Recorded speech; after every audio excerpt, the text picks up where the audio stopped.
सबको मालूम है। मगर एक बार आप सब लोग खड़े होकर अख्तरुल ईमान के सम्मान में अपने अपने हाथ उठाकर ये जिंदाबाद, अख्तरुल ईमान जिंदाबाद, अख्तरुल ईमान जिंदाबाद, जिंदाबाद। वाह, बहुत शुक्रिया। मैं अख्तर भाई से गुजारिश करता हूँ कि वो बोलें जरा सा।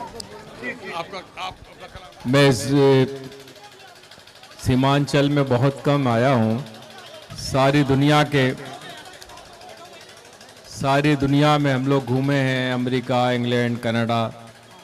इस बार बगैर बुलाए हम आपके बीच में आए हैं, क्योंकि सारा हिंदुस्तान को एक ही फिक्र है कि सीमांचल का रिज़ल्ट क्या होगा, अख्तर इमाम साहब का रिज़ल्ट क्या होगा। असदुद्दीन ओवैसी साहब जो हैदराबाद से तशरीफ़ लाए हैं आपके बीच में, आपके कायद और आपके सरपरस्त, उनकी इज़्ज़त दाव पे लगी है। सारी हिंदुस्तान की पार्टियां मिलकर चाहती हैं कि असदुद्दीन ओवैसी की आवाज़ कमज़ोर पड़ जाए, मगर मैं आपसे इल्तिजा करता हूं, आपसे गुजारिश करता हूं कि बराए करम ये आवाज़ और बुलंद होना चाहिए। और ये आप ही के हाथों में है कि 11 तारीख को इस तरह वोटिंग हो कि ये सीट अख्तरुल ईमान साहब की जो है सबसे ज़्यादा वोटों से बिहार में जीते। जब तो हमें मज़ा आएगा और दुश्मनों को जवाब देने में आप ही लोग कामयाब होंगे। मेरी एक गुजारिश और है कि देखिए, यहाँ पे महमूद भाई हैदराबाद से तशरीफ़ लाए हैं, वजी भाई साहब हैदराबाद से तशरीफ़ लाए हैं, मैं लता हया और जौहर कानपुरी साहब अलग अलग शहरों से आए हैं। वो किस लिए आए हैं? हम अपने शहर में रहते तो सो जाते या कहीं और मुशायरों में शिरकत करते, मगर सिर्फ़ एक ही फ़िक्र है कि अल्लाह ताला असदुद्दीन ओवैसी की दस्तार को गिरने ना दें, बल्कि उस दस्तार को आप लोग सलामत रखें। खुदा का वास्ता आपका, ये रात है काली, इस रात को सवेरे में बदलना है तो सिर्फ 11 तारीख को अख्तरुल ईमान साहब को वोट दीजिए। बाकी अब जो भी आए उनको सलाम करिए, उनको चाय पिलाइए, उनको खाना खिलाइए, उनकी इज़्ज़त अफजाई करिए, मगर वोट सिर्फ पतंग पे लगाइए। मेरी यही इल्तिजा है। मैं कुछ शेर पेश कर देता हूँ, वक्त कम है क्योंकि हम ही लोग लेट हो गए। इस बार इतनी खूबसूरत अवाम, इतना खूबसूरत मजमा बिहार के दूर दराज इलाके में हमें पहली बार मिला है। समात फरमाइएगा आप तमाम ज़रा। पहला मतलब पेश कर रहा हूँ, क़िबला समात फरमाएं। दोस्तों कई बातिलो हक याद रखो, कहने सुभान अल्लाह। दोस्तों मार के बातिलो हक याद रखो, अपनी तारीख का खून रंग बरक याद रखो, जिंदा रहना है तस्बीह बना लो खुद को, जो मोहम्मद ने दिया है वो सबक याद रखो। क्या कहने, जो मोहम्मद ने दिया वो सबक याद रखो,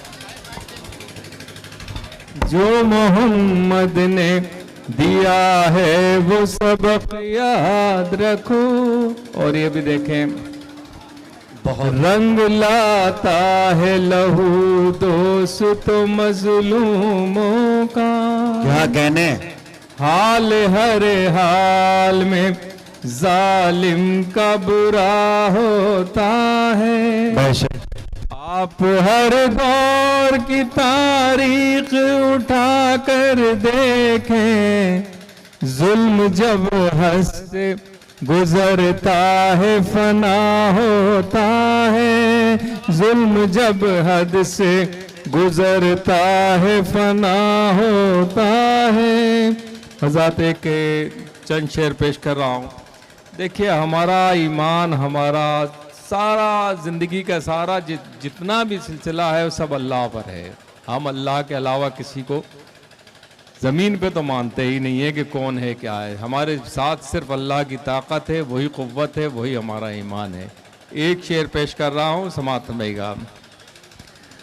ताकतें तुम्हारी हैं, क्या कहने, जिंदाबाद जिंदाबाद। और खुदा हमारा है, ताकतें तुम्हारी हैं, ताकतें तुम्हारी हैं, और खुदा हमारा है, अक्स पर नाए तेरा ओ, आईना हमारा है, अक्स पर नाए तेरा ओ, उम्र भर तो कोई भी जंग लड़ नहीं सकता, उम्र भर तो कोई भी जंग लड़ नहीं सकता, तुम भी टूट जाओगे, तजुर्बा हमारा। क्या कहने, जिंदाबाद जिंदाबाद। तुम भी टूट जाओगे।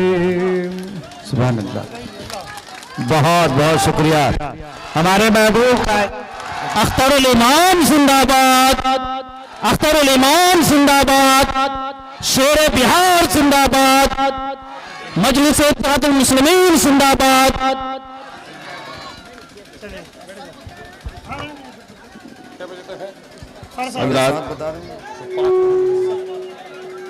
एक शेर और सुना देता हूँ और उसके बाद, क्योंकि अख्तरुल ईमान साहब तशरीफ लाए हैं, अब मुझे ये तो अंदाज़ा हो गया कि यहाँ जितने लोग खड़े हैं वो सब आपकी मोहब्बत में और आपकी रहनुमाई को तस्लीम कर चुके हैं। 11 तारीख को आप लोगों को किसको वोट देना है ये सबको मालूम है, मगर एक बार आप सब लोग खड़े होकर अख्तरुल ईमान के सम्मान में अपने अपने हाथ उठाकर ये जिंदाबाद, अख्तरुल ईमान जिंदाबाद, अख्तरुल ईमान जिंदाबाद, जिंदाबाद। वाह, बहुत शुक्रिया। मैं अख्तर भाई से गुजारिश करता हूँ कि वो बोलें जरा सा। आपका कलाम।